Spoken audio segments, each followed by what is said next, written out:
तो dish lecture.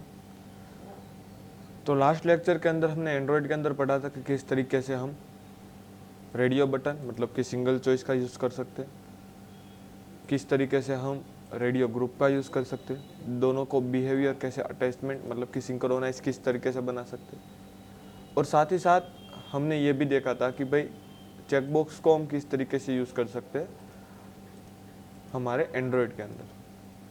और वहाँ से हम जावा कोडिंग के अंदर भी हमने कोडिंग किया था कि जो भी हम सिलेक्ट कर रहे हैं उसका हमें टोस्ट भी मिलना चाहिए। जैसे कि यहाँ पे मैंने मेल और रीडिंग सिलेक्ट किया है या फिर लर्निंग सिलेक्ट किया है, तो मुझे यहाँ पे टोस्ट के अंदर डेटा मिल रहा है। तो कॉमनली ये हमने लास्ट टाइम में देखा था। तो ये जो सारे हमने जो विजेट देखे थे वो इनपुट विजेट की तरह हम एंड्रॉयड के अंदर यूज़ करते थे। मतलब कि एंड्रॉयड के अंदर आपको यूज़र के पास से कोई भी इनपुट गेट करवाना है तो हम ये जो सारे विजेट मतलब कि एडिट टेक्स्ट विजेट है, उसी के साथ साथ मेल, रेडियो बटन जो हमने लिया था और चेक बॉक्स, तो वो सारी के सारी चीज़ हम यूज़र के पास से कुछ ना कुछ इनपुट करवाने के लिए और इनपुट को इजी बनाने के लिए करते थे। तो आज के सेशन के अंदर हमें ये देखना है कि हमें मल्टीपल एक्टिविटी के अंदर वर्कआउट करना है। तो सबसे पहले ये देखेंगे कि भाई किस तरीके से मल्टीपल एक्टिविटी बनाते हैं, साथ ही साथ एक एक्टिविटी में से दूसरी एक्टिविटी के अंदर मूव ऑन किस तरीके से करते हैं, और एक एक्टिविटी में से दूसरी एक्टिविटी में डेटा भी पास आउट किस तरीके से कर सकते हैं। मतलब कि यहाँ पे जो मैंने यूआई बनाई है जिसके अंदर जो भी मैं डेटा डाल रहा हूँ, जैसे ही सबमिट बटन पे क्लिक करूँ तो ये डेटा यहाँ पे टोस्ट पे आ रहा है। तो अब मुझे क्या करना है कि डेटा टोस्ट के अंदर नहीं चाहिए, जब भी सबमिट बटन के क्लिक करो तो एक न्यू एक्टिविटी मतलब कि एक न्यू पेज ओपन होना चाहिए, और उसके बाद जो भी डेटा हम यहाँ पे सिलेक्ट किया है वो दूसरी एक्टिविटी के अंदर हमें शो करना है। तो इस तरीके का कुछ मेरा गोल है। तो आइए स्टार्ट करते हैं आज का लेक्चर कि किस तरीके से सबसे पहले तो एक्टिविटी बनती है।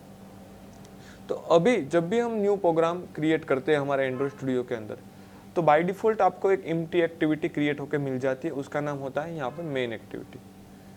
बट आप जब भी मल्टीपल स्क्रीन के अंदर काम करोगे तब आपको मल्टीपल एक्टिविटी क्रिएट करनी पड़ेगी। जैसे कि कोई भी एप्लीकेशन कॉमन होती है वो मिनिमम 2 या फिर 3 पेज की होती है, और मैक्सिमम आप जितने भी बोलो उतना पेज आप ले सकते हो। तो इसकी कोई लिमिटेशन नहीं कि आप कितनी एक्टिविटी यूज़ कर रहे हो अपनी एप्लीकेशन के अंदर। जैसे कि आप ई कॉमर्स की कोई भी एप्लीकेशन देख सकते हो, तो वहाँ पे सबसे पहले जो होता है वो होम स्क्रीन होती है, उसके अंदर प्रोडक्ट पे क्लिक करोगे तो वो प्रोडक्ट स्क्रीन ओपन हो जाए। उसके बाद आप ऐड टू कार्ट पे क्लिक करोगे तो वो कार्ट के अंदर चली जाएगी, तो वहाँ पे कार्ट पेज ओपन हो जाएगा, और वहाँ से आप बाय करोगे तो बाय वाला पेज ओपन हो जाएगा, और वहाँ पे पेमेंट सिलेक्ट करोगे तो पेमेंट वाला ऑप्शन आपको स्क्रीन ओपन होकर मिल जाएगी। तो आप जितनी भी स्क्रीन लेना चाहते हो उतनी स्क्रीन आप अपने मोबाइल एप्लीकेशन के अंदर ले सकते हो। तो अभी फ़िलहाल हमने किसी एक एक्टिविटी के अंदर ही काम किया है। अब हम क्या करते हैं कि सबसे पहले तो मुझे बटन की क्लिक पे दूसरी एक्टिविटी ओपन करवानी है, तो सबसे पहले दूसरी एक्टिविटी मुझे क्रिएट करनी पड़ेगी, और उसके बाद हमें वहाँ पे नेविगेट होने का कोड लिखना पड़ेगा, तब ही हम दूसरी एक्टिविटी को ऑन कर पाएंगे। तो आइए सबसे पहले क्रिएट करते हैं। तो मैं प्रोजेक्ट के अंदर चला जाता हूँ जहाँ पे मेरी जावा फाइल है। तो यहाँ पे मेरी एग्जाम्पल वाले जो पैकेज नेम है उसके अंदर हमारी मेन एक्टिविटी जो फाइल है। तो मैंने बोला था कि जब भी आप कोई न्यू जावा फाइल या फिर न्यू कोई फाइल क्रिएट करोगे तो हम यहीं करेंगे, मतलब कि हमारे जावा फोल्डर के अंदर। तो मुझे एक एक्टिविटी क्रिएट करनी है। तो एक्टिविटी क्रिएट करने के लिए आप जावा फोल्डर के अंदर पैकेज नेम फोल्डर पे क्लिक कीजिए, और वहाँ पे राइट क्लिक करना है। और राइट क्लिक के अंदर आपको जाना है न्यू के अंदर, और वहाँ पे आपको बहुत सारे ऑप्शन मिल जाते हैं। तो वहाँ पे आपको एक्टिविटी वाला ऑप्शन लेना है। खास करके फिर से बताता हूँ, सबसे पहले जब भी आपको न्यू एक्टिविटी क्रिएट करनी है, जैसे कि इस स्क्रीन की तरह हमें दूसरी स्क्रीन यहाँ पे क्रिएट करनी है, तो यहाँ पे सबसे पहले जावा फोल्डर के अंदर पैकेज नेम वाले फोल्डर के अंदर राइट क्लिक करना है, उसके बाद न्यू, उसके बाद आपको जाना है एक्टिविटी के अंदर, और वहाँ पे आपको सारी की सारी एक्टिविटी मिल जाएगी। तो मुझे जो क्रिएट करनी है वो मेरी एम्प्टी एक्टिविटी है। तो यहाँ से मैं क्लिक कर लूँगा कॉमनली एम्प्टी एक्टिविटी। जैसे ही मैंने एम्प्टी एक्टिविटी का प्रेस किया तो यहाँ पे एक्टिविटी का नाम आपको देना होगा। तो खास करके जब भी आप नाम देते हो तो बाय डिफॉल्ट मेन एक्टिविटी होता है, उसके बाद दूसरी एक्टिविटी क्रिएट होती है तो वो मेन एक्टिविटी 2 हो जाता है, 3 करते हो तो 3 हो जाता है। बट कॉमन स्ट्रक्चर होना चाहिए कि आप जिस तरीके से प्रोग्राम क्रिएट कर रहे हो या फिर प्रोजेक्ट बना रहे हो उस हिसाब से ही आपको एक्टिविटी के नाम देने हो। मतलब कि यहाँ पे एक्टिविटी नाम मेन एक्टिविटी 1 2 3, तो मान लीजिए कि हमारे पास आगे जाके 100 एक्टिविटी हो चुकी है और आपको लॉगिन पेज ढूंढना है, तो आपको थोड़ी ना पता चलेगा कि 1 में मैंने लॉगिन किया था, 2 में लॉगिन किया था या फिर 3 में। तो वहाँ पर आपको सभी एक्टिविटी को 1 बाय 1 देखना जाना पड़ेगा, ऑब्जर्व करना होगा। उससे बढ़िया है कि आप उसका नाम ही लॉगिन पेज दे दीजिए या फिर लॉगिन एक्टिविटी दे दीजिए, जिससे कि हम उसका नाम पढ़कर ही डायरेक्ट अंदाज़ा लगा सके भी ये लॉगिन पेज है। तो जब भी आप अपने एक्टिविटी क्रिएट करें तो खास तरीके से याद रखना है कि आप उसका नाम सही तरीके से और अपने काम के हिसाब से देंगे। जैसे कि मुझे अभी क्या करना है मेरे एक्टिविटी के अंदर, जब भी बटन क्लिक करूँ तो जो आगे आने वाला डेटा है वो पीछे के अंदर जो हमारा हम जो एक्टिविटी क्रिएट करना है उसके अंदर प्रिंट करना है। तो हम इसको नाम दे सकते हैं डिटेल्स एक्टिविटी। तो यहाँ पे नाम दे देता हूँ डिटेल एक्टिविटी। अब उसके बाद यहाँ पे आपको पूछ रहा है कि जनरेट लेआउट फाइल, तो हाँ हमने हमारी लेआउट फाइल को जनरेट करना है। ये लेआउट फाइल का नाम जो भी है वो आपको रहने देना है। लॉन्चर एक्टिविटी हमें नहीं बनानी है। लॉन्चर मतलब कि सबसे पहले ये वाली एक्टिविटी ओपन करनी है या फिर मेन, तो मुझे तो मेन ही ओपन करनी है तो मैं इसको लॉन्चर नहीं बनाऊंगा। और यहाँ से मैं कर देता हूँ फिनिश। जैसे ही मैं फिनिश पे क्लिक करूँगा तो थोड़ी सी प्रोसेस होकर वो यहाँ पे एक्टिविटी क्रिएट कर देगा। जैसे कि यहाँ पे देख सकते हो यहाँ पे न्यू डिटेल्स मैंने एक्टिविटी क्रिएट हो चुकी है, साथ ही साथ उसकी एक XML भी फाइल क्रिएट हो चुकी है, बट वो इंपोर्ट हो रही है अभी। तो जब भी ये इंपोर्ट खत्म हो जाएगा, जैसे कि यहाँ पे अब मेरा इंपोर्ट खत्म हो चुका है, तो ये मेरी एक्टिविटी जो है वो बन के यहाँ पे कंप्लीट हो चुकी है। मतलब कि उसकी XML फाइल और साथ ही साथ उसकी जावा फाइल। तो ये मैंने क्या कर लिया, सबसे पहले तो कॉमन एक्टिविटी को बना लिया। तो एक्टिविटी किस तरीके से बनती है आपको पता चल गया होगा। अब मुझे कॉमनली करना क्या है कि जब भी मैं बटन क्लिक करूँ तो मेरी डिटेल्स एक्टिविटी अब मैं रन करवाऊंगा तो एप्लीकेशन के अंदर रन मेन एक्टिविटी ही होगी, क्योंकि आप एक स्क्रीन के अंदर एक ही पेज या फिर एक ही एक्टिविटी को शो कर पाओगे। मतलब कि आपको मेन एक्टिविटी भी शो करनी है और डिटेल्स एक्टिविटी, तो वो पॉसिबल नहीं। या फिर आप डिटेल शो कर पाओगे या फिर आप मेन शो करवाओगे। तो हम क्या करते हैं कि मैं मेन पे बटन क्लिक करता हूँ तो मेन निकल जानी चाहिए, वहाँ पे डिटेल्स ओपन हो जानी चाहिए, मतलब कि वहाँ पे नेविगेट कर देता हूँ। तो हमें एक स्क्रीन के अंदर दूसरी स्क्रीन में जाना है, मतलब कि एक स्क्रीन में से दूसरी स्क्रीन में नेविगेट होना है। तो वहाँ पे जो कोड की रिक्वायरमेंट रहती है उसको बोलते हैं इंटेंट का कोड। खास करके याद रखना है, एक स्क्रीन के अंदर से हमें दूसरी स्क्रीन के अंदर नेविगेट होना है, हमें मेन एक्टिविटीज में से डिटेल में नेविगेट होना है। तो वहाँ पे होता है इंटेंट का कोड। नेविगेट करने के लिए हमारे पास यूजेबल है इंटेंट।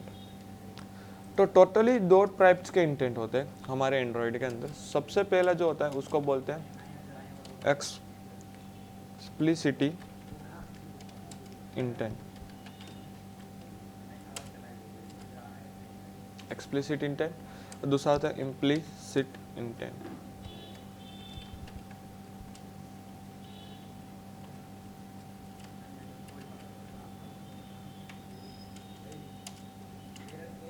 तो खास करके याद रखना है हमारे इंटेंट के अंदर 2 टाइप्स है। एंड्रॉयड के अंदर 2 टाइप्स के इंटेंट होते हैं, एक्सप्लिसिट इंटेंट और इम्प्लिसिट इंटेंट। हम दोनों टाइप्स के इंटेंट को हम फ्यूचर सेशन के अंदर देखने वाले हैं। बट अभी जो हमें यूज़ करना है, मतलब कि मुझे एक एक्टिविटी में से दूसरी एक्टिविटी में नेविगेट कर। तो जब भी एक्टिविटी वाइज कोई भी वर्क होता है, एक्टिविटी टू एक्टिविटी, तो वहाँ पे हम यूज़ करते हैं एक्सप्लिसिट इंटेंट। मतलब कि एक एक्टिविटी में से दूसरी एक्टिविटी में हमें नेविगेट करना है, तो वहाँ पे हम कौन सा इंटेंट यूज़ करेंगे, एक्सप्लिसिट इंटेंट।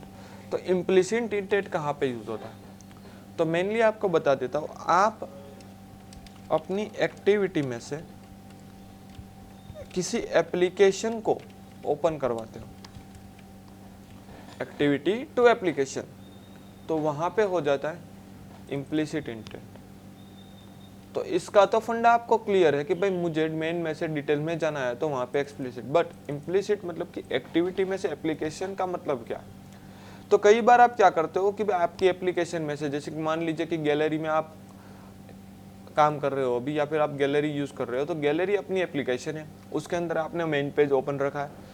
अब वहाँ पे मल्टीपल फोटो से आप किसी फोटो को शेयर करना चाहते हो, तो वहाँ पे आप शेयर बटन पे क्लिक करते हो, तो डायरेक्ट ही जैसे कि शेयर बटन में क्लिक किया तो वो व्हाट्सअप या फिर अदर कोई एप्लीकेशन को नेविगेट करेगा। तो हमने हमारी एप्लीकेशन में से अदर कोई एप्लीकेशन के अंदर कुछ ना कुछ डालना है या फिर नेविगेट करना है, तो वहाँ हम हमारा फोटो नेविगेट कर रहे हैं, हमारी एप्लीकेशन में से किसी अदर एप्लीकेशन के अंदर शेयर करवा रहे हैं, तो वहाँ पे जो हो गया उसको बोलते हैं एक्सप्लिसिट इन। तो जब भी आप अपनी एप्लीकेशन में, जैसे कि मैंने बोल दिया कि भाई शेयरिंग है या फिर कॉलिंग है या फिर दूसरी कोई भी चीज़ है, तो वहाँ पे आप एक्टिविटी टू एप्लीकेशन काम करते हो, तो वो काउंट करता है इम्प्लिसिट इंटेंट। तो अभी हमें देखना है वो खास तरीके से एक्सप्लिसिट इंटेंट है एक्टिविटी टू एक्टिविटी, मतलब कि हमें मेन एक्टिविटीज़ में से डिटेल एक्टिविटी। बट कब हम जाएंगे, जब हम बटन की क्लिक करेंगे तब।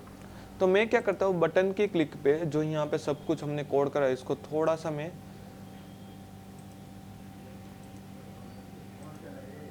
इनहेरिट कर देता हूँ, कंबाइन कर देता हूँ, जिससे कि हमारी ज़्यादातर स्पेस बची रहे। तो अब मैंने क्या किया कि यहाँ पे टोस्ट लिया, वो टोस्ट में निकाल देता। जब भी बटन की क्लिक करूँ, साथ ही साथ सभी डेटा कलेक्ट हो जाने के बाद मैं यहाँ पे क्या करूँगा, इंटेंट का कोड लिखूंगा, मतलब कि नेविगेट करूँगा। किस नेविगेट का करूँगा, यहाँ पे कमेंट सेक्शन के अंदर लिख देखो कि मुझे मेन एक्टिविटी में टू डिटेल्स एक्टिविटी में जाना है। ये मैंने कमेंट सेक्शन में लिखा है, मतलब कि आपको सजेशन लगेगा कि इसका काम क्या है, इंटेंट। तो अब मैं यहाँ पे इंटेंट का कोड करने वाला हूँ। तो मेन एक्टिविटी में से डिटेल एक्टिविटी में जाने के लिए जब भी बटन क्लिक होगा तब मैं यहाँ पे इंटेंट का कोड लिख देता हूँ। तो सबसे पहले हमें दोनों एक्टिविटी की रिक्वायरमेंट है वो आपको पता होनी चाहिए, मेन एक्टिविटी भी होनी चाहिए, डिटेल एक्टिविटी भी होनी चाहिए। तो इंटेंट करने के लिए सबसे पहले इंटेंट का ऑब्जेक्ट बनाते हैं। तो जावा के अंदर ऑब्जेक्ट न्यू कीवर्ड से बनता है, तो यहाँ से मैं ले लेता हूँ इंटेंट का ऑब्जेक्ट ले लेता हूँ is equal to new intent. तो ये मैंने इंटेंट का ऑब्जेक्ट ले लिया। अब ऑब्जेक्ट के अंदर पैरामीटर के अंदर हमें दो पैरामीटर पास करते हैं, खास तरीके से याद रखना है, हमें यहाँ पे दो पैरामीटर पास करने हैं। सबसे पहले तो आपको कहाँ से जाना है और दूसरी चीज कहाँ पे जाना है, मतलब कि आपको नेविगेट के क्राइटेरिया, सोर्स और डेस्टिनेशन दोनों आपको पता होनी चाहिए। तो मेरा जो डेस्टिनेशन है वो मेन एक्टिविटी है, तो मुझे यहाँ पे करंट एक्टिविटी का नाम देना है, उसको बोलते हैं कंटेक्स्ट। तो यहाँ पे मैं दे देता हूँ मुझे मेन एक्टिविटी में से जाना है कहाँ पे, डिटेल है। तो यहाँ पे मेन एक्टिविटी मतलब कि हमें यहाँ पे इंडिकेट करनी है हम जो भी काम कर रहे हो अभी मेन एक्टिविटी करंट, तो करंट का मतलब होता है दिस। तो यहाँ पे मैंने ले लिया मेन एक्टिविटी दिस, मतलब कि मेन एक्टिविटी अभी जो मैं दिस मतलब कि करंट जो हम काम कर रहे हैं वो मेन एक्टिविटी में से मुझे हमारी कौन सी एक्टिविटी, डिटेल्स एक्टिविटी। तो डिटेल डॉट दिस नहीं लिखना है, डिटेल हमारी करंट नहीं है, अब जो हम कोड कर रहे हैं वो मेन एक्टिविटी में से कर जाना है, वो हम क्या करेंगे, क्लास। तो हमें जाना है मेन एक्टिविटी दिस, मतलब कि यहाँ पे जो करंट अभी जो मेन एक्टिविटी ओपन है वहाँ से मुझे डिटेल्स एक्टिविटी के क्लास के अंदर मुझे नेविगेट होना है। तो यहाँ पे हमें कंप्लीटली नेविगेशन का पाथ लिख दिया, उसको बोलते हैं इंटेंट।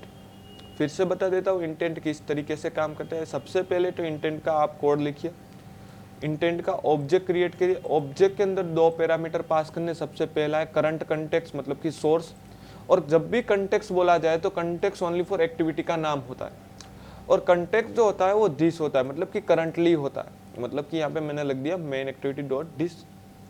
साथ ही साथ दूसरा यहाँ पे मैंने पैरामीटर पास आउट किया है, उसका नाम है कि भाई कहाँ पे आपको जाना है, मतलब कि डेस्टिनेशन पॉइंट कहाँ पे नेविगेट होना है। तो मैंने यहाँ पे लिख दिया है भाई डिटेल्स एक्टिविटी, बट वो क्लास है तो उसको मुझे लिखना है क्लास।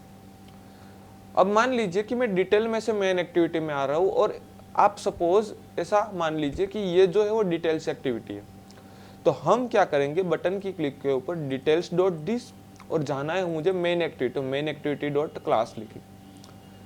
फिर से मान लीजिए कि ये हम जब कोई काम करें वो डिटेल्स एक्टिविटी है, तो डिटेल्स एक्टिविटी के अंदर से मुझे मेन एक्टिविटी के अंदर फिर से आना, तो यहाँ पे हमारा कंटेक्स्ट सब चेंज हो जाएगा। हमारी जो करंट है हमने सपोज मान ली थी कि ये डिटेल्स है, तो यहाँ पे लिखेंगे डिटेल डॉट डिस, और कहाँ पे जाना है मेन एक्टिविटी डॉट डिस में, तो यहाँ पे हम क्या लिखेंगे मेन एक्टिविटी डॉट डिस। तो कॉमनली ये चीज़ याद रखनी। ये हो जाने के बाद अभी आपने सिंपल वे क्रिएट किया कि कहाँ से मुझे कहाँ पे नेविगेट होना है, बट अभी हम नेविगेट नहीं कर पाएंगे। मान लीजिए कि अभी मैंने बटन की क्लिक भी कर दिए, जैसे कि यहाँ पे मैं रन करवा लेता हूँ मेरा कोड, और देखते हैं कि भाई बटन क्लिक करता हूँ तो मैं नेविगेट हो पा रहा हूँ या फिर नहीं। तो अभी हम कुछ भी नेविगेट नहीं कर पा रहे, क्योंकि ये हमने सिंपल रास्ता डिफाइन किया है कि भाई यहाँ से मुझे यहाँ तक जाना, बट जाने को अभी मुझसे नहीं बोला, मतलब कि उसको नेविगेट करने का कुछ भी मैंने इंस्ट्रक्शन नहीं दिया। जैसे कि यहाँ पे मैं कर लेता हूँ सबमिट, तो कुछ नहीं हो रहा है। अभी डिटेल्स भी दे देता हूँ, आप मान लीजिए कि मैं डिटेल देना चाहता हूँ,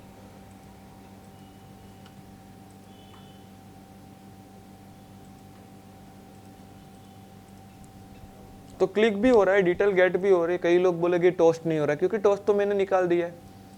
तो नेविगेट नहीं हो रहा है क्योंकि मैंने रास्ता डिफाइन किया है, नेविगेट अब मुझे करना है इस रास्ते पे।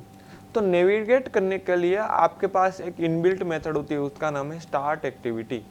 खास तरीके से याद रखना है, स्टार्ट एक्टिविटी, फॉर रिजल्ट नहीं, एक्टिविटीज नहीं, ओनली फॉर स्टार्ट एक्टिविटी, और उसको चाहिए इंटेंट का ऑब्जेक्ट।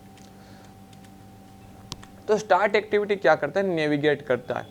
खास तरीके से याद रखना, नेविगेट करने का काम स्टार्ट एक्टिविटी करता है, और कहाँ पे नेविगेट होना है वो कौन डिफाइन करता है, इंटेंट।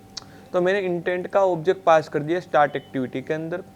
तो अब स्टार्ट एक्टिविटी होगी इंटेंट के जरिए से, मतलब कि इंटेंट ने डिफाइन किए रास्ते हुए में हम नेविगेट होंगे, मतलब कि मेन एक्टिविटीज में से डिटेल्स एक्टिविटी में हम स्टार्ट एक्टिविटी को कहेंगे भी नेविगेट होना है। तो अब मैं रन करवा लेता हूँ, देखता हूँ आउटपुट आ रहा है कि नहीं आ रहा है।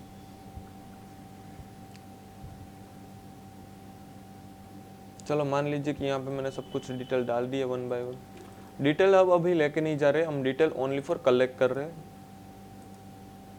तो जैसे हम सबमिट पे क्लिक करते हैं, हमारी न्यू जो स्क्रीन है वो अभी ब्लैंक है, तो ब्लैंक स्क्रीन ओपन हो चुकी है। हमारी जो मेन एक्टिविटी है वो बैकएंड के अंदर चली गई। जैसे ही यहाँ पे मैं बैक प्रेस करूंगा तो वो मेन एक्टिविटी भी ओपन हो जाएगी, क्योंकि मेन एक्टिविटी बैकएंड के अंदर तो ऑन ही थी, उसके ऊपर हमने न्यू एक्टिविटी को ऑन करवाया। तो हमें किसी एक एक्टिविटी में से दूसरी एक्टिविटी में नेविगेट होना है, तो वहाँ पे हमें रिक्वायरमेंट है एक्सप्लिसिटी इंटेंट की, और वहाँ पे हम इस तरीके से कोडिंग करेंगे, और ख़ास तरीके से इसको बटन के अंदर ही करना है, क्योंकि हम नेविगेट बटन के अंदर ही करेंगे। फिर से यहाँ पे मैं बता देता हूँ, सबमिट पे क्लिक किया तो यहाँ पे हमारी मेन एक्टिविटी जो सेकंड एक्टिविटी है डिटेल, वो ओपन हो चुकी है। तो इस तरीके से हमने क्या किया कि डिटेल पेज को ओपन कर लिया। हम थोड़ा सा डिटेल पेज को डिज़ाइन कर देते हैं, मतलब कि उसके XML को डिज़ाइन कर देते, जिससे कि हमें अच्छा रहे डिटेक्ट करने की यहाँ पे डिटेल पेज ही ओपन हो रहा है। तो मैं क्या करता हूँ, यहाँ पे लिनियर लेके टेक्स्ट व्यू थोड़े से ले लेता हूँ, जिससे कि मुझे पता चले। ओरिएंटेशन वर्टिकल ले लेता हूँ, और यहाँ पे ले लेता हूँ टेक्स्ट व्यू। अब यहाँ पे ले लेता हूँ मैच प्रिंट ब्रेप कंटेंट, और सबसे पहले लेना है टेक्स्ट नेम, टेक्स्ट कलर 000, और टेक्स्ट साइज ले लेता हूँ 20 dp। थोड़ी सी ऑल ओवर से मैं पैडिंग दे देता हूँ, तो पैडिंग हो गई हमारी 10 dp। तो यहाँ पे हमारा नेम हो चुका है। अब इसका थोड़ा सा कलर वेरिएंट कर देता हूँ, इसको कलर दे देता हूँ रेड, तो यहाँ पे रेड कलर का हो जाए। तो यहाँ पे आप जितने भी लेना चाहते हो उतने भी ले सकते हो। सभी के अंदर में थोड़ा थोड़ा वेरिएंट लग देता हूँ, जैसे कि सरनेम। उसके बाद यहाँ पे हमने लिया है मोबाइल नंबर, तो यहाँ पे ले लेते हैं मोबाइल। उसके बाद यहाँ पे ले लिया जेंडर, और उसके बाद और एक चीज़ यहाँ पे मैं डिफाइन कर देता हूँ, उसका नाम है हॉबी।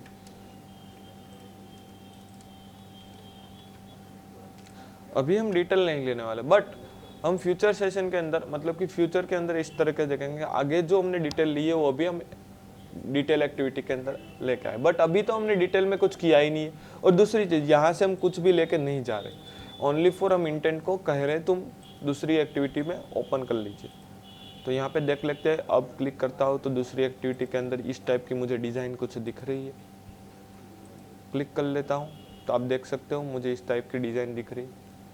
तो ये हो गया हमारा कम्प्लीटली। अभी मैंने डिटेल पास आउट नहीं की है, ये खास तरीके से याद रखना है। जैसे ही मैं डिटेल पास आउट करूँगा तो अभी भी मैंने कोडिंग के अंदर पास आउट कुछ भी नहीं किया। तो यहाँ पे मैं डिटेल जब भी पास आउट करूँगा तो सारी की सारी जो हमने आगे ली हुई, आगे स्क्रीन के अंदर जो भी डिटेल ली है वो यहाँ पे मुझे पेस्ट आउट करनी है।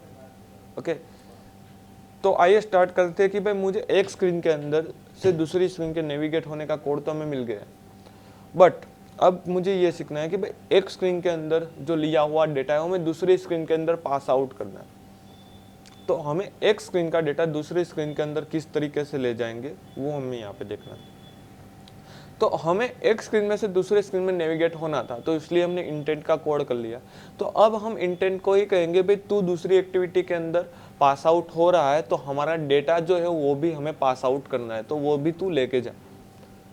तो हम उसी तरीके से कोडिंग करेंगे, मतलब कि मैं इंटेंट के अंदर ही मेरा कुछ ना कुछ डेटा जो हमने यहाँ पे वेरिएबल डिफाइन किया उसको डाल देता।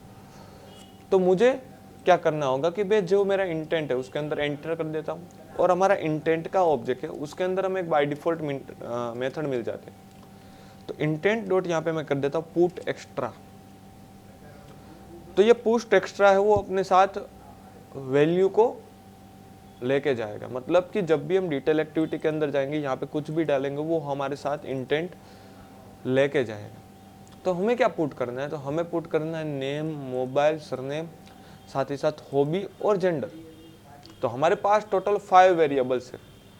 तो मैं क्या कर लेता हूँ पुट एक्स्ट्रा के अंदर, तो पुट एक्स्ट्रा के अंदर आपको दो पैरामीटर देने होंगे। पहली होती है की और दूसरी होती है वैल्यू। जैसे कि मेरी वैल्यू हो गई नेम, मुझे नेम पास आउट करना है, तो नेम के साथ साथ हमें की भी डालनी पड़ेगी। क्यों? बिकॉज यहाँ से हम डेटा पास आउट कर रहे हैं, तो यहाँ पे हम बहुत सारे पुट एक्स्ट्रा ले सकते हैं। जैसे कि एक लेते हैं हम नेम का, एक मोबाइल का, एक सरनेम का। तो उसको कैसे पता चलेगा बैकएंड के अंदर कि भाई कौन सा डेटा मुझे किस वेरिएबल के अंदर मिल रहा है। तो वहाँ पे हम मान लीजिए कि नेम के अंदर मैंने की दे दी है N1, तो वहाँ पे हम जब भी डेटा गेट करवाएंगे दूसरी स्क्रीन के अंदर तो M1 डालूंगा तब मुझे आंसर मिलेगा नेम। वैसे ही यहाँ पे मैं ले लेता हूँ मोबाइल, तो की का नाम दे देता हूँ M1। आप नाम कोई भी दे सकते हो, जब भी मैं बैकएंड स्क्रीन के अंदर M1 डालूंगा तो मुझे मिलेगा मोबाइल। तो ये की जो है हमारा डेटा गेट करवाने के लिए सक्सेसफुली काम करती है, अच्छी तरीके से और इजी वे है। अब यहाँ पे फिर से कर देता हूँ, मुझे दास करने सरनेम तो S1 कर देता हूँ। आप नाम कोई भी दे सकते हो की का, बट की यहाँ पे जो लिखी है वो बैकएंड के अंदर जब भी हम डेटा गेट करवाएंगे तब वो कॉमन होनी चाहिए, वो खास तरीके से आपको याद रखना। तो अब ले लेता हूँ सरनेम, उसके बाद ले लेता हूँ हॉबी या फिर H1, और यहाँ पे हॉबी का वेरिएबल पास आउट कर देता हूँ। उसके बाद यहाँ पे दे देता हूँ जेंडर, तो यहाँ पे मैं नाम दे देता हूँ जीवन। तो हमने एक साथ यहाँ पे 5 data intent dot put extra के अंदर पास आउट कर दिए। तो आप जितने भी पुट एक्स्ट्रा करना चाहो कर सकते हो, जब भी हमारा इंटेंट होगा तो वो अपने आप पुट एक्स्ट्रा कर लेगा। दूसरी चीज़, कई लोग क्या करते हैं कि वे पुट एक्स्ट्रा स्टार्ट एक्टिविटी बात करते हैं, तो याद रखिएगा ऐसा कभी भी नहीं करना, ये गलत है। इसका मतलब क्या हुआ, इंटेंट का कोड लिखा, उसने नेविगेट करना स्टार्ट किया, नेविगेट हो चुका है, उसके बाद आप कर रहे हो। अब दूसरी स्क्रीन में पहुंच जाने के बाद आप पुट एक्स्ट्रा क्यों कर रहे हो? सबसे पहले तो हमें सब कुछ डिफाइन करके रखना है कि भाई मेरे को यहाँ पे जाना है, नेविगेट करना है, उसके बाद इतना डेटा लेके जाना है, अब नेविगेट करो। तो उसके बाद ही हम स्टार्ट एक्टिविटी इंटेंट, क्योंकि सब कुछ सेटअप हो जाने के बाद ही हम स्टार्ट एक्टिविटी करेंगे। तो अब यहाँ पे रन कर लेते हैं फिर से। तो जब भी मैं बटन क्लिक करूंगा तो मेरा इतना डेटा जो है वो सारी की सारी डिटेल स्क्रीन के अंदर पास आउट हो जाएगा। जैसे कि यहाँ पे करता हूँ, नाम कोई भी डाल देता हूँ, डमी कोई भी नाम, डमी कोई भी नंबर डाल देता हूँ, यहाँ पे ले लेता हूँ फीमेल, यहाँ पे ले लेता हूँ रीडिंग और लर्निंग। जैसे ही क्लिक किया तो मेरा दूसरी एक्टिविटी तो ओपन हो गई, बट यहाँ पे मेरे कोई भी जो हमने पास आउट किए हुए नाम मुझे नहीं दिख रहे। तो ऐसा क्यों हो रहा है? बिकॉज कि आपने नाम पास आउट तो कर लिया बट दूसरी एक्टिविटी के अंदर आपने होल्ड नहीं करवाया। तो यहाँ पे आप उसको निकालना पड़ेगा, गेट करवाना पड़ेगा। आप यहाँ पे लेके आते हो तो बस उसको किसी वेरिएबल के अंदर सेव करवाना पड़ेगा सबसे पहले। तो ऐसा नहीं है कि हमने पुट एक्स्ट्रा कर दिया तो ऑटोमेटिकली हमारा डेटा वहाँ पे सेव भी हो जाएगा और वहाँ पे सेट टेक्स्ट भी हो जाएगा। तो हमें पहले तो यहाँ पे डेटा को निकालना होगा, मतलब कि इंटेंट को गेट करना होगा, उसके बाद उसको हमें आईडी के अंदर मतलब कि टेक्स्ट क्यू के अंदर सेट करवाना होगा। तो सभी टेक्स्ट क्यू की हमें आईडी बाइंड भी करनी पड़ेगी। तो सबसे पहले मैं क्या करता हूँ, यहाँ पे गेट इंटेंट कर लेता हूँ। तो वहां से हमें पुट किया है तभी आप यहाँ पे गेट करवाओगे। तो यहाँ पे मैं गेट कर लेता हूँ। गेट इंटेंट करने के लिए गेट इंटेंट की एक मेथड होती है, गेट इंटेंट। उसके अंदर डॉट करेंगे तो आप कौन सा डेटा ला रहे हो, तो मैं वहां से स्ट्रिंग डेटा ला रहा हूँ क्योंकि मेरा जो सभी वेरिएबल है वो स्ट्रिंग है। तो यहाँ पे मैं लिखूंगा गेट स्ट्रिंग एक्स्ट्रा। मान लीजिए कि आपका इंटीजर है तो आप क्या लिखोगे, इंटीजर एक्स्ट्रा। तो यहाँ पे लिखूंगा गेट स्ट्रिंग एक्स्ट्रा और वहां पे हमें देनी होगी की, मतलब कि आगे जो हमने डेटा पास आउट किया उसके अंदर हमने की कंपलसरी डाली थी। अब मान लीजिए कि यहाँ पे मैं R1 डालता हूँ तो R1 की कोई है ही नहीं, तो यहाँ पे डेटा नल मिलेगा मुझे क्योंकि वैसी कोई की बनी ही नहीं है। तो यहाँ पे डाल देता हूँ N1। तो ये लाइन जो मुझे रिटर्न करेगी वो मुझे क्या रिटर्न करेगी, मेरा नाम, जो आगे की एक्टिविटी में से हम पुट एक्स्ट्रा करके आ रहे हैं। तो उसको मैं स्टोर करवा रहा होता हूँ स्ट्रिंग नेम वेरिएबल के अंदर। तो ये क्या किया मैंने, जो हम आगे से हमने पुट एक्स्ट्रा किया जो ये वेरिएबल, उसको यहाँ पे हमने होल्ड करवा लिया। वैसे ही हमें इसको 5 टाइम लिखना पड़ेगा क्योंकि हम 5 डेटा वहां से ला रहे हैं, जैसे कि M1 S1 G1 और H1, क्योंकि की का नाम मैंने ऐसा ही कुछ दिया हुआ है। वैसे ही यहाँ पे मल्टीपल अलग अलग वेरिएबल बना लेता हूँ, जैसे कि एक मोबाइल का वेरिएबल बना लेता हूँ, दूसरी बात है सरनेम का वेरिएबल बना लेता हूँ, और दूसरी यहाँ पे ले लेता हूँ जेंडर,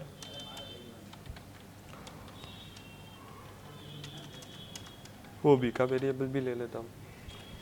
तो सभी का सभी डेटा मैंने यहाँ पे क्या करवा लिया है, अभी होल्ड करवा लिया। मतलब कि जब भी हम मेन एक्टिविटी में से आएंगे सभी डेटा हमारा नेम, मोबाइल, ये सब वेरिएबल में आएगा। कई लोग क्या बोलेंगे कि सर यहाँ पे आपने जो वेरिएबल ली है वही यहाँ पे लेना जरूरी है। तो वेरिएबल का नाम हम कोई भी दे सकते हो, ऐसी कोई रिक्वायरमेंट नहीं है कि सभी जगह पे वेरिएबल का नाम सेम दे। आपको जिस तरीके से अच्छा लगे वो नाम दे सकते हो, बट नाम क्लियर कट होना चाहिए। आप ABCD वैसा नाम आप कभी भी नहीं दोगे क्योंकि उसके अंदर आपको नहीं पता चलेगा कि ए के अंदर नेम है या फिर मोबाइल है या फिर दूसरा कुछ। तो आपको कंप्लीटली वेरिएबल का नाम नीट एंड क्लीन देना होगा। तो वेरिएबल तो यहाँ पे आ चुके हैं, बट इसको मुझे टेक्स्ट क्यू के अंदर लिखना होगा। तो टेक्स्ट क्यू के अंदर सेट टेक्स्ट भी मुझे करवाना पड़ेगा। तो अब मुझे क्या करना है, बैकएंड साइड से डेटा को मुझे टेक्स्ट क्यू के अंदर सेट करना होगा। तो मुझे पता है कि कोई भी XML को हमें जावा के अंदर यूज करना है तो मुझे उसकी आईडी प्रोवाइड करनी पड़ेगी। तो यहाँ पे ले लेता हूँ txt नेम, उसके बाद यहाँ पे फिर से आईडी दे देता हूँ txt सरनेम, उसके बाद फिर से आईडी यहाँ पे दे देता हूँ txt मोबाइल, उसके बाद फिर से यहाँ पे आईडी दे देता हूँ txt जेंडर, और यहाँ पे लास्ट आईडी txt हॉबी। अब ये सभी आईडी को मैं बाइंड कर लेता हूँ मेरे जावा के अंदर, क्योंकि बाइंड तो कंपलसरी करना पड़ेगा। तो मैं कॉमनली क्या करता हूँ कि भाई गेट इंटेंट का कोड सबसे पहले रखो, उसके बाद बाइंड का कोड, उसके बाद सभी का कोड रखो। तो यहाँ पे लिख देता हूँ बाइंडिंग। अब यहाँ पे मैं बाइंडिंग कर लेता हूँ is equal to find you by id r.id.v। यहाँ पे मैं कॉपी कर लेता हूँ इसका और यहाँ पे ओनली फॉर टेक्स्ट चेंज कर देता हूँ, जैसे कि यहाँ पे लिख देता हूँ txt surname, txt mobile, txt gender, और यहाँ पे ले लेता हूँ txt हॉबी। अब यहाँ पे वेरिएबल का नाम भी सेटअप कर देता हूँ।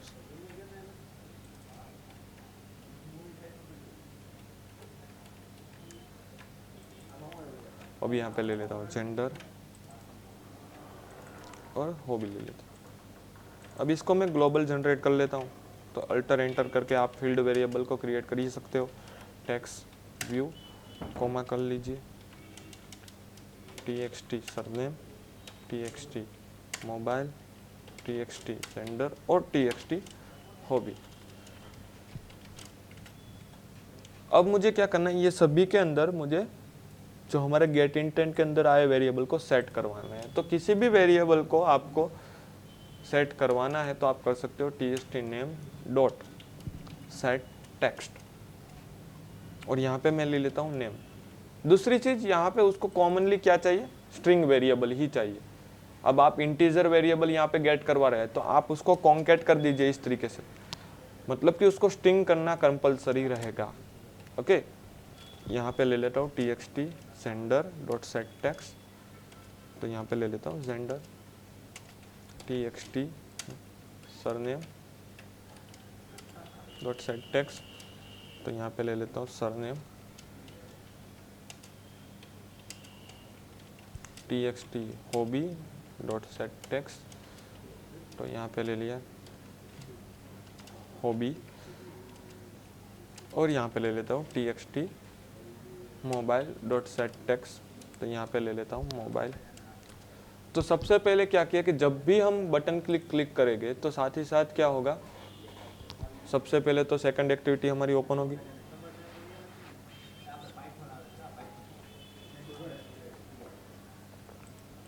सेकंड एक्टिविटी के ओपन होने के बाद सबसे पहले कोड गेट होगा। कोड सब कुछ डेटा गेट होने के बाद आईडी बाइंडिंग होती है, और आईडी बाइंडिंग होने के बाद जो गेट किया हुआ डेटा है वो हम सेट करेंगे। कई लोग क्या करते हैं कि सबसे पहले सेट करवा देते हैं उसके बाद गेट करवाते हैं, तो सबसे पहले आंसर ही नहीं आएगा। स्टेप ये होता है कि पहले डेटा गेट करवाओ उसके बाद सेट करो, पहले डेटा है ही नहीं तो आप सेट क्या कर पाओगे। तो ये हमने कंप्लीट कर लिया है हमारा कोड। फिर से रन करवाता हूँ, देखते हैं कि डेटा सेट हो रहा है। यहाँ पे क्लिक करता हूँ तो नेम की बजाय हमारा जो भी नेम है वो आउटपुट के अंदर आ रहा है कि नहीं आ रहा है। यहाँ पे मैं डमी डेटा कोई भी डाल देता हूँ।